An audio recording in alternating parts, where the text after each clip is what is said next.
Baghdad/Ankara, Iranians have spent the night digging through rubble in a frantic search for survivors after a powerful earthquake struck near the Iraqi border, killing more than 300 people and injuring thousands of others.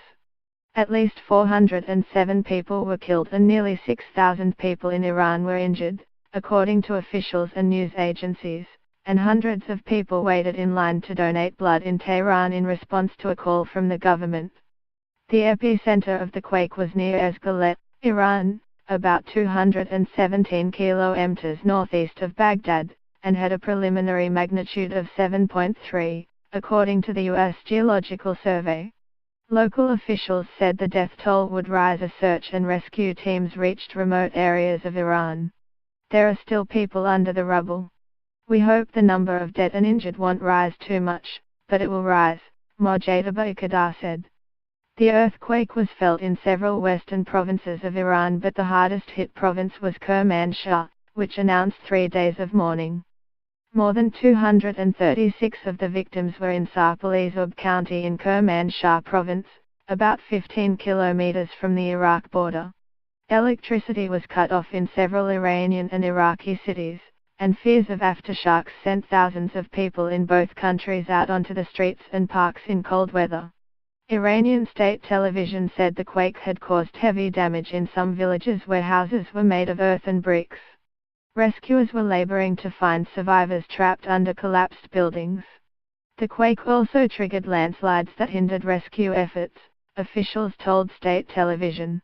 At least 14 provinces in Iran had been affected, Iranian media reported.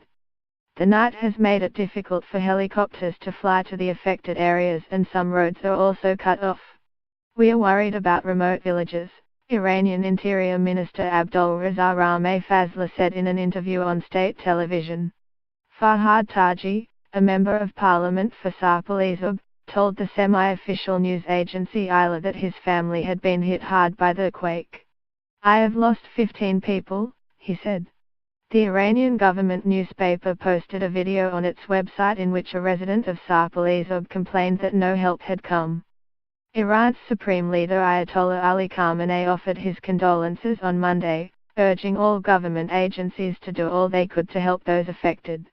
Meanwhile, a strong magnitude 6.5 quake struck the Pacific coast of Costa Rica near its capital city San Jose on Sunday night, but there were no initial reports of injuries or damage to infrastructure. There was no Pacific-wide tsunami threat, the U.S. National Weather Service said. Costa Rican President Luis Guillermo Solís said authorities were gathering information and asked residents to remain calm and to be prepared for any possible aftershocks. A witness said the quake was felt very briefly in San Jose, but it was enough to startle residents. We're very scared. It's been years since we felt such a strong one, said Otto Vargas, a university professor in San Jose. The quake hit in a rural area near the touristic city of Yaco, where there are few tall buildings.